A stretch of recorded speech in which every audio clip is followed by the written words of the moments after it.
ডেঙ্গুতে একদিনে ১২ জনের মৃত্যু সত্যিই দুর্ভাগ্যজনক।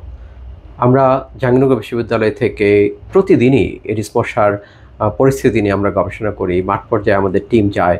আমরা আগেই জানিয়েছিলাম যে এডিস মশার ঘনত্ব বাংলাদেশের প্রায় প্রতিটি জেলাতেই বেশি এবং আগামী অক্টোবর মাসে ডেঙ্গু পরিস্থিতি আরও খারাপ হবে এটি আমরা নিশ্চিত করছি। কারণ এডিস মশার ঘনত্ব, ডেঙ্গু রোগীর সংখ্যা, বৃষ্টিপাত, আর্দ্রতা, তাপমাত্রা এই কয়েকটি প্যারামিটার মিলিয়ে আমরা যে ফরকাস্টিং মডেলটি তৈরি করি সেখানে আমরা দেখতে পাচ্ছি যে অক্টোবরে ডেঙ্গু পরিস্থিতি খারাপ হওয়ার আরও বেশি ঝুঁকি আছে।